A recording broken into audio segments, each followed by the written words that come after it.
Monday, September the 30th, 2024 is a day that will go down in history.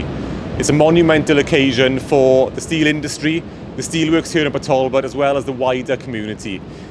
It is a day that iron making comes to an end. The first piece of the jigsaw has been here at the sinter plant this morning, and just after 11 a.m, the last ever piece of sinter came off the strand just behind us here. I'm joined by Rachel Lloyd, who's the engineering manager here at the sinter plant. Rachel, thanks for joining us this morning. It's clearly been an extremely emotional occasion, not just today, but the whole weekend. Talk us through some of that emotion, please, if you could. Yeah, so yesterday we switched the hood off and we stopped the strand. That was an emotional day, really. We were a few of us in here just videoing it, making sure we capture those moments, because we recognise it's the last ever time, and that's quite a scary thought, really, considering it's been 46 years of the sinter plant.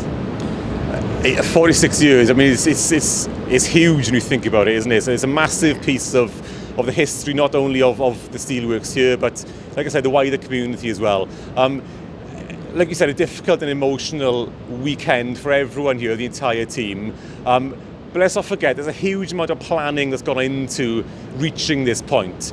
Tell us a little bit about the work that's gone behind the scenes.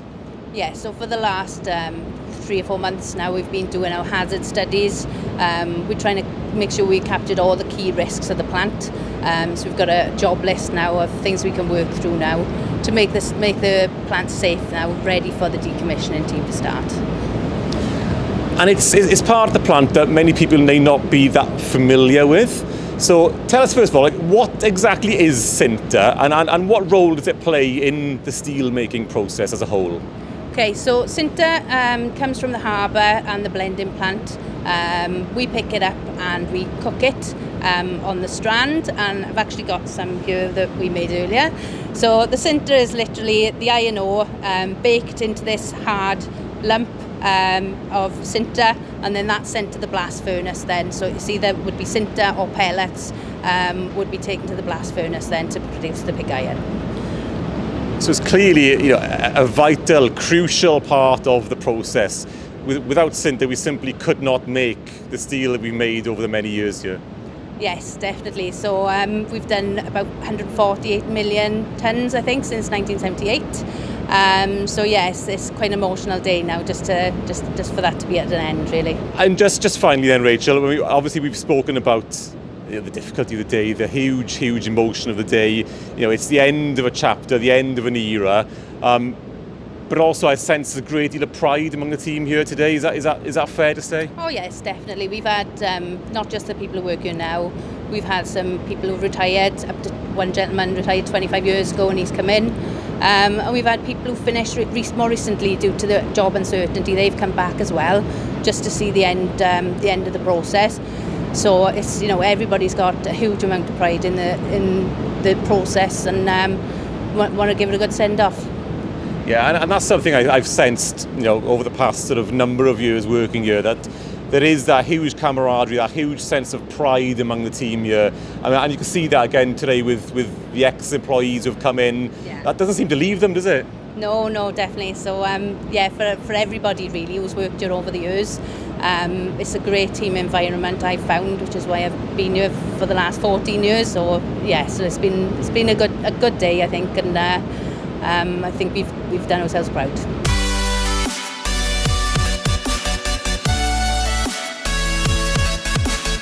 So here we are, the 30th of September 2024, the end of iron making at the Port Talbot Steelworks. Very difficult day. It follows other closures across the site. So the coke ovens is closed, blast furnace 5 closed, caster 2 closed, the harbour's closed, and the ore yards have closed. But today is probably the defining moment of that closure programme before the company moves to electric arc furnace steel making, because this is the last iron and the last blast furnace based steel to be made on the Port Talbot site. So we've come along to capture it for posterity, to meet some of the people who are involved and to follow that process through from the sinter plant, which ceased yesterday, through to iron, to steel, and to the last slab coming out of the casters in the current format. Joined by Stuart Phillips, who's shift manager here. Stuart, we spent many an hour up on this cast house floor. Last time today. Tell us a bit about the process that you've been through over the last day or two to get to where we are now. Yeah, so the process we've been through, we're really setting the furnace up now to take it off for forever. So we've charged the last material into the furnace this morning at 4 AM, and we're currently waiting now for the burden to come down. We're currently on 18 metres. When it gets down to sort of 22.5 metres, we'll be down at the Tweers, and then we'll ultimately cease operation. So a huge process going on behind the scenes. We are currently up on the cast house, and there's a team behind us in a control room that monitoring every aspect of the plant, really, ensuring that all the safety, all the quality aspects are in control. Yeah. And just really planning and making sure that the furnace is shut down in a safe manner. Yeah, because it kind of goes down like dominoes, doesn't it? I mentioned the sinter plant, last sinter yesterday, and then that process goes fairly quickly. What's the sort of timings look like today in terms of how soon these things happen? Yeah, so we made our last sinter yesterday. Sinter plant come back on, so we had some fresh sinter, and that really, the strand shut down yesterday afternoon. We made 600 ton yesterday. We've run the remainder of that off this morning now through the strand, through the cooler. That's been transported up to the bunkers. Yeah.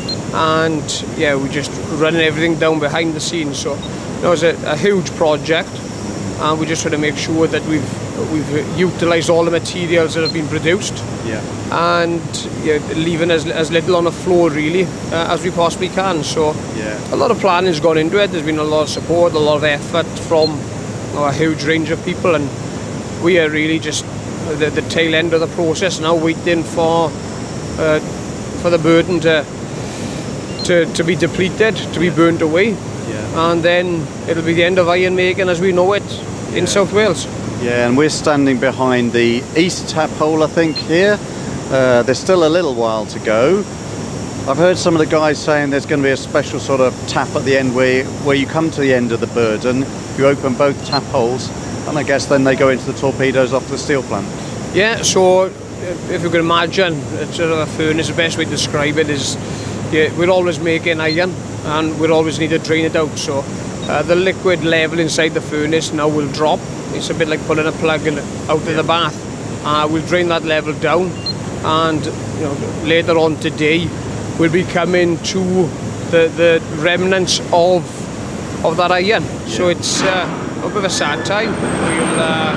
We'll look at draining the last of the liquid out. We'll have a final cast probably on the south, and then we'll open up the east tap just to make sure that everything in there is dry and all the liquid's drained off. And of course, people might think that once the last iron has come out of the furnace, you kind of turn it off and walk away. But we know from number 5 next door, there's still heat going through the furnace now. So it's still quite a bit of decommissioning and work left on the furnace after today, isn't there? Yeah, so we'll be here in over several months. Number 5 furnace, it actually shut down nearly 3 months ago, and the burden is still alight. It's almost like a big bonfire, really. Yeah. The coke in the hearth is still cooking, and we'll be monitoring this now. We're monitoring all the cool down parameters, all the temperatures in the furnace. They're still going to be making gas, etc. Yeah. And we're going to start a huge decommissioning process then to make the plant safe, purge it full of any gas, and just really isolate everything and just leave it sit then as we have on number 5 furnace. Yeah, no, I'm going to let you go because I know there's only a couple of hours to go till this furnace is finally drained, and hopefully talk to you at the end of the day to see how it's all gone. But I wish you and your team luck here. Hope it goes smoothly and safely, and we'll come back to you at the end of the day and hopefully review on a successful day but a sad one. Yes, excellent. Thank you very much. Thanks.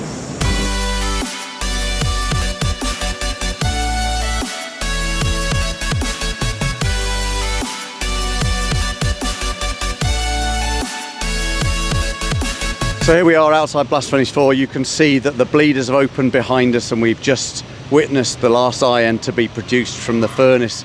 And it does feel really emotional at the end of the life of this furnace. And with Stuart Phillips again. Stuart, we spoke to you at the beginning of the day. Firstly, how's the process gone today?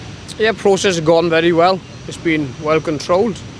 I think it's followed plan, to be honest. So it's some exceptional detail in the planning has gone into it. I think it's credit, in fact, Sir Paul Evans and his team for all the technical support he's had, and yeah, it's gone about 3 hours faster than anticipated. So yeah, it seemed to take its time, but I guess number 5 went down really smoothly. Number 4 has gone down really smoothly. So credit to all of those people involved in that, because it's been planned for months and months and months. And I guess you're probably a relieved man, although we've not quite seen the end of it yet, have we? Yeah, no.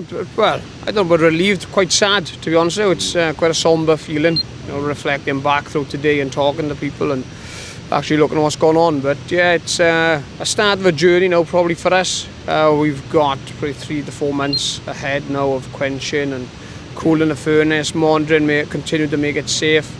There's a load of isolations to go on, a load of purging and things. Yeah. And yeah, just really letting everything settle. And I'll be honest, I don't think the feeling of not managing these is going to sink in for a while. It's we sort of felt a touch of it with number 5, but I think over the next week or 2 now it'll become far more real for myself and for everybody else on plant. Yeah, and there was lots of mixed emotions up there. At times it was very quiet, very sombre. At times it felt like last day at school, with lots of people laughing and joking and getting some of their emotions out. But you've been here all your career, 27 years. Lots of these guys around you will have been the same. It's a hell of an end of an era, isn't it, for everybody? Yeah, it is almost like losing a family member or something. It's something I've known for my entire working career. If I started back, as you mentioned, 1997, I remember walking into the jump desk with one of the old team leaders, Martin Parker, myself and Garth Edwards. We were 2 young, naive apprentices back then, and we've sort of come through the ranks, and fortunately I think there's a bit of a bittersweet feeling, really, that we're part of a legacy, we're part of history, we're part of something that has shaped Port Talbot and shaped the steelworks. Yeah, and I saw a couple of apprentices up there, a year, 18 months into their whole careers, and they were kind of thinking, this was going to be me for life, and now I've got to move on. But what would you say to them with their whole careers ahead of them, potentially within the company? I think that they've been quite clear with this message from the beginning. I think Tata have committed to the future, they've committed the money, they've stood by everything they've said so far, and the board have been quite clear, quite concise and transparent in many respects of what their objectives are. I'm confident of the fact that there's still going to be steel making in South Wales, albeit in a different capacity to what we've traditionally known. Yeah. Listen, Stuart, I know you've got plenty more jobs to do this afternoon, this evening. Just finally, for those in the community looking on, what can they expect to see over the coming hours and days in terms of the visual spectacle of the furnace? We'll continue to see steam emitting from the bleeders, the same as what's happened on number 5. We'll continue to see that for probably 3 to 4 months going forward. There's still a lot of processes left to complete. We've got to quench the remaining burden that sat within the furnace. That's still burning, as is number 5 furnace. So, there's nothing to be alarmed about. I still have a lot of my friends and people from the community ask me quite regular, why is number 5 still got steam coming from it? But it's just a controlled procedure that we'll carry out over the forthcoming months to ensure that the furnace is safe, and in the foreseeable future we'll probably start to see it being dismantled at some point. Yeah. Listen, Stuart, I know, like I say, you've got lots to do this evening. I'd like to have my personal thanks for you and your team hosting me over many years in these furnaces, and lots of media who have been here as well, and always kept make sure we're safe. We understood the process and are wowed by the impression, and sadly those days are behind us. But again today your team have been fantastic. They've welcomed us here with open arms. They've made sure we're safe. They've made sure we've got everything we want, and I'll be eternally grateful to you and your team for that. So all the very best going forward, Stuart. Thank you.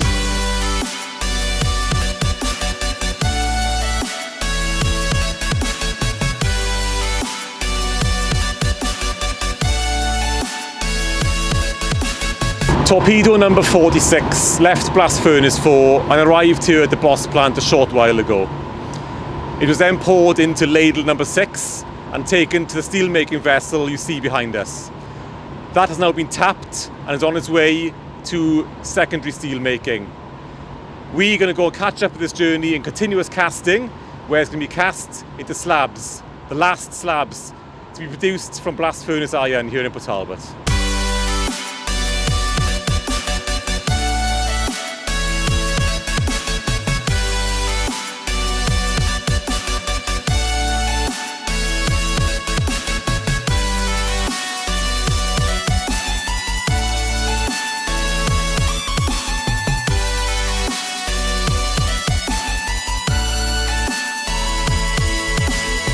So it's just gone 6 p.m. and the last slab has now rolled off here at continuous casting in Port Talbot amid poignant and emotional scenes. I'm joined now by Paul Maddox. Paul, it's been a difficult day obviously for everyone here, an emotional day. How the team's coped with it today? Yeah, like you said, it's been quite sad, quite emotional. I think people have been really strong, to be honest, within the department.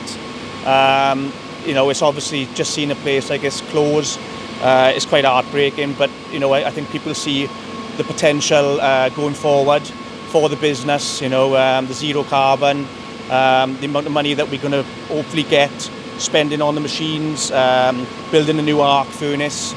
So for the future of Port Talbot and South Wales steel industry, fingers crossed, there's a good future for us all. Yeah, like you said, it's important to remember that, Paul, isn't it? It has been an incredibly difficult day, but it is a start of a new chapter. And I've noticed today among the team here today that it's the emotion has obviously been a lot to cope with for some people. But there's been some moments of happiness as people look back as well, and a lot of pride among the team. Yeah, I agree. Yeah, of course, a lot of us have worked many years together. I've worked nearly almost 20 years in this department. It's definitely a strong team between the production, technical and the engineering. Again, it's a family within itself. We laugh together, we sort of work together, we argue, but we all, trying to achieve the same goal. And it's a great place to work. It's a fantastic place to work. Paul, appreciate your time. Thank you very much. Josh, if I can bring you in next. Josh, we heard from Paul there about, how great a place it is to work, that camaraderie, that team spirit, and that intense sense of pride at the job being well done. Yeah, definitely. Like I said, everyone knows each other here, whether you've been in here 5 minutes, 10 years. Like I've worked here with my father, the likes of Christian, the boys, and ultimately 90% of all my best friends are all people I've met in here. So it's definitely a time I hold quite close to my heart, and just hope we're all here together going forward. Yeah, and I think that's one of the things I picked up on today is, despite the fact that it's been, really tough for everyone, it is also a chance to look back and some happy memories as well. Yeah, definitely. Like I said, some of the banter we've all had, and when people have gone through tough times, like 90% of the time they've turned to the people in work, not anybody outside. So yeah, got a lot of happy memories here. So I got nothing to be sad about, and hopefully, like you said, we'll all be here in 3-4 years' time, firing it back up. And it's a great point you make. This is, it's the end of one chapter, but it's clearly the start of a next chapter. There's a massive investment project going on in Caster 1 and Caster 3 here. So, a bright future for continuous casting in Port Talbot. 100%. You just got to look at the age of our assets, the time and effort the boys are putting in day to day to keep them going, and unfortunately we've come to that point we need to make a tough decision to make sure we've got another 25-30 years in front of us. Hopefully give my children the living that I've been given and my wife's been given. So yeah, 100% positive time in my opinion. Josh, listen, really appreciate your honesty today, really appreciate your time as well. Thank you so much for that. And finally, if we just bring in Christian. Last but certainly not least, Christian. Again, just echoing what the boys have said already. Clearly an emotional day, a difficult day, a tough occasion for everyone.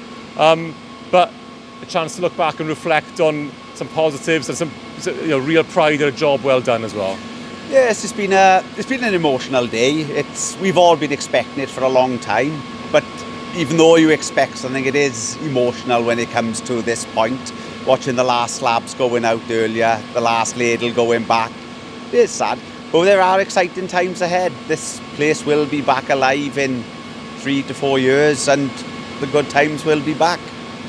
Yeah, it's a special place, isn't it? A special place to work, a special place to visit. A lot of people won't know what it's like to be inside this place, what it's like to experience it and sort of feel it and smell it and get our sense of the place. Just tell us a little bit, if you could, about what life was like inside this building. Right, well, I've been here 29 years, and it can be hectic. The camaraderie with the team is absolutely fantastic. You have your highs, you have your lows. It's a pleasure to work on equipment of this size from an engineering point of view. There's not many places like it. It is unique. There's not much left like this in the UK. It's going to be sad to see it go for the time being. Yeah, a unique place, but also a unique team and a unique bond between the people that work here. Yes, the camaraderie between the teams, whether you're on operations, on engineering, you all work together. We've got an end goal, and the main thing is to achieve that. So there's just a special bond that I don't think other places get that. Yeah, as you heard there, it is a unique place. There's been some pretty intense emotions here today. There's been some tears of sadness. There's also been some tears of joy and a huge amount of pride as people look back on their time here. Christian said it there is an end goal in sight, and really that starts now. The start of a new journey to a brighter, greener future for Tata Steel UK.